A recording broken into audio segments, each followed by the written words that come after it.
What you've just said correlates to what I'm seeing and how I'm treating these people and are improving. Is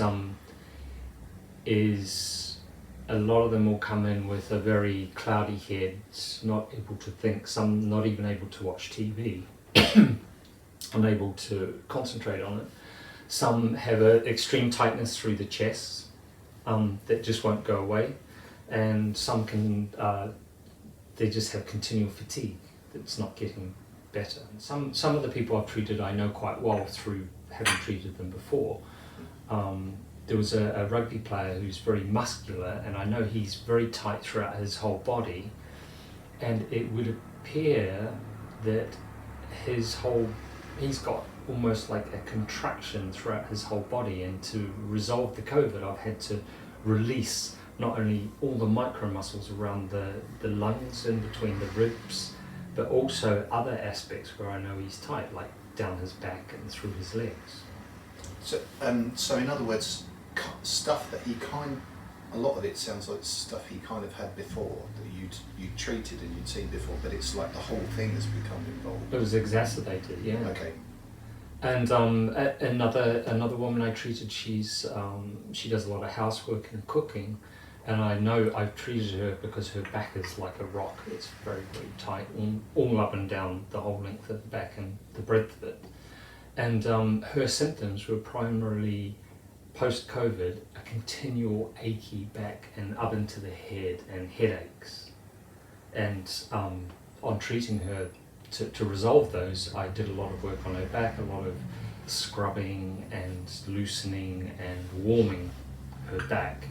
And within a couple of treatments, her symptoms resolved quite quickly. Yeah, it was like I wasn't treating the gross muscles, the big muscle groups, because they weren't that affected. It was the smaller muscle groups, the ones that you would think would already not have great profusion of blood in day to day. So, for example, the muscle groups between the ribs, that they appear to be a muscle group which doesn't have great arterial and venous feeds, and within those long COVID, everyone seems to suffer from a tight chest and lungs, and working through all the catch points on the up here, through here, up down through the intercostals, and just getting the diaphragm moving properly seemed to alleviate the symptoms massively within a couple of treatments. So no, they were all quite clear. badly suffered from COVID symptoms, which was the majority of them was very, at the time, just complete fatigue, headaches, and Headaches of the same kind? they couldn't really be very clear. Because part of getting Can't be COVID very was clear, yeah. they lost a lot of mental clarity during and after. Maybe we tend to think of diseases as they hit every person in exactly the same way, but of course that can't be true. And you were sort of saying that that's the thing you're having to say to people and sort of explain to people why is it. Well, why is it different? Yeah, the disease hits. It's not like the disease hits the same thing. The disease only unfolds through an individual, and the individual comes with a predisposition. baggage. Yeah, and the ones that I were treating before that had it and came back for treatment for long COVID, in some ways you could have said, okay, if there was a lack of oxygen perfusion through tissues, and that's the major after effect of what COVID does, then you could have probably gone, yes, that person would probably have a really tight, horrible back, because that was kind of what she was in that location, because that's what you were seeing before, and yeah. it's almost like you had a problem and it just highlights the existing problems, and that's... And I think that was really brought home because I treated a 25-year-old cyclist who was super, super fit. And he came in he could hardly walk from Clapham Station up to my clinic. He was so fatigued. He couldn't read a book, he couldn't watch TV, he could hardly pronounce his words properly when he was trying to describe to me what was going on. And this is a 25-year-old cyclist who was at the peak of his cycling, amateur cycling. He's very good. And his symptoms were again that his whole chest had just tightened up and wasn't moving properly. The whole intercostals, and that was the first place. But some of his symptoms were like down through his legs. He said he gets these weird pains through his thighs, which he just described were excruciating. Sounded more like cramps. And of course, on palpation of his legs, it was quite obvious that through his cycling he had built up this absolute muscle mass with lots of knots in his thighs. So that kind of got me thinking, okay, this young guy, 25, super fit, and he has these symptoms, but a lot of them were, I was thinking, okay, so he's going to have very strong intercostals because the breadth of racing requires huge amounts of movement in the lungs. And so his intercostals are actually going to be quite strong, but of course, as soon as you take away some of that oxygen, then it's going to be akin to cramping. And that's what it felt like. Well, this is what the new variant it seems to be talking about.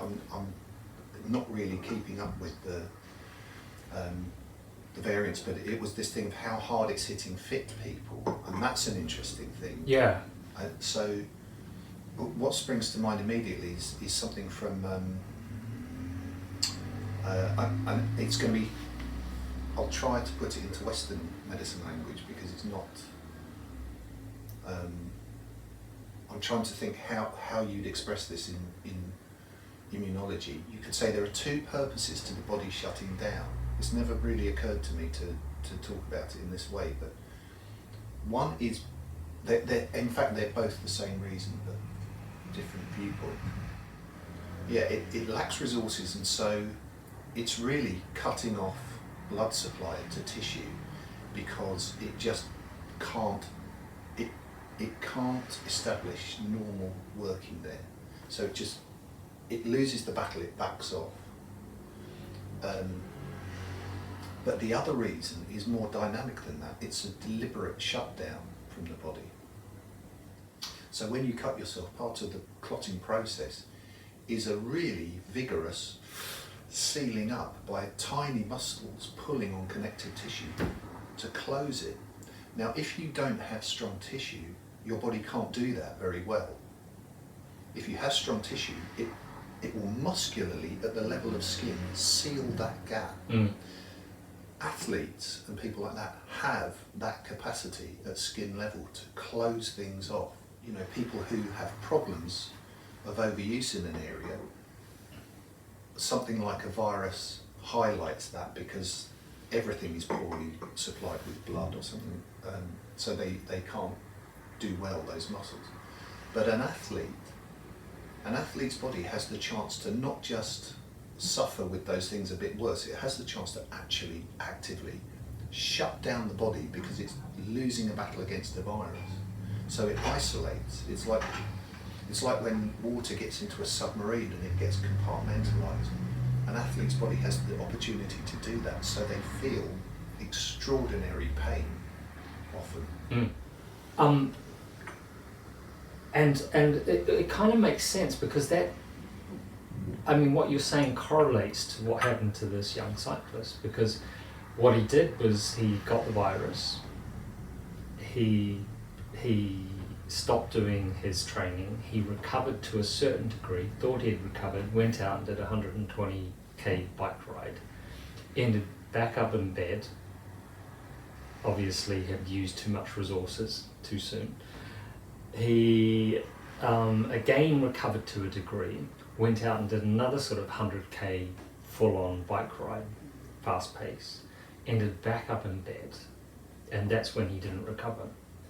So it was like he had used the resources of his body that were required to fight the virus, and therefore the body just had to contract, as you say, and that was a lot of the symptoms he had, contraction. Well, actually, that highlights another.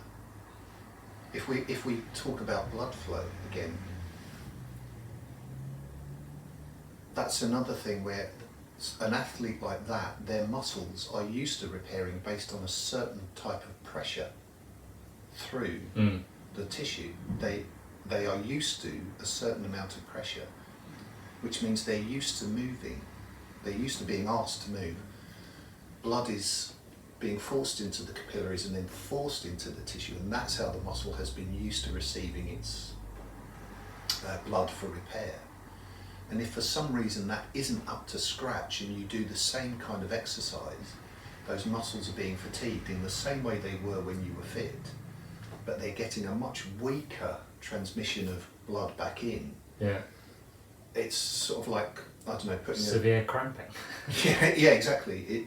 Painful cramping, or which is exactly what you used to. It's almost like you've taken out the fuel injection on the engine or something. Yeah. It's like it can't operate like that. So as soon as it gets under pressure, you just simply can't repair at anything like the rate. And again, and that gives you a clue as to the compartmentalizing again, because if every compartment of your body is used to that sort of pressure, and the body can't provide that sort of pressure overall, if it can limit it to the important stuff, it can keep that pressure up in that small compartment. Yeah. And because the other stuff is capable of closing up, it can and it will. And I guess that's what the Shanghai Lun talks about when you withdraw to the different levels. Yeah. To protect you're saving different the thing. functions of the body. The only thing, so there's the difference, and it comes into whether you're talking about the herbs that you would use. There's herbs, but there's different strategies. One is like a cinnamon, one is like a ma huang, like an ephedra thing. And the difference, those are two types of response that actually you can trace through all the diseases in the Shanghai Lun. And what they amount to is, this person, the cinnamon, the gentle warming open of things, doesn't have the capacity to shut down. They shut down because the balloon deflates. That's why they shut down. This person with the Ma Huang poles, Ma Huang conditions, the more extreme, painful, but actually life-saving ones, they have a valve. They have the strength to put a clamp around the hose. And that tells you a lot about, you can trace that through every disease in the Shanghai. Yeah, interesting. What you're talking about is more that, it's like the dragging on the connective tissue, so it's the whole body ache, because you've almost been cellophane wrapped is kind of the image, and that takes, so it's not just the muscle you're trying to get blood into or the micro muscle, it's the tissue that is affected by that. The Chinese say the lung spreads the qi, and that's a very vague sort of saying. What does that mean? But once you come across somebody that's kind of closed down, and then you start and you feel through their body, you notice that the breath doesn't get into places. There's not a natural rhythm through a lot of the body. And when you start getting the lungs working properly again, you can almost see the ebb and pull of the breath through the body, and that, I think, that's starts to massage those internal tissues and actually allow them to loosen up and start to work properly again. And that's kind of in my mind what I always think when they say the lungs spread the qi. I'm looking for that lung breath influence through all the tissues of the body, and I want to see it smooth, and I want to see it full, and I want to see it ebb and flow.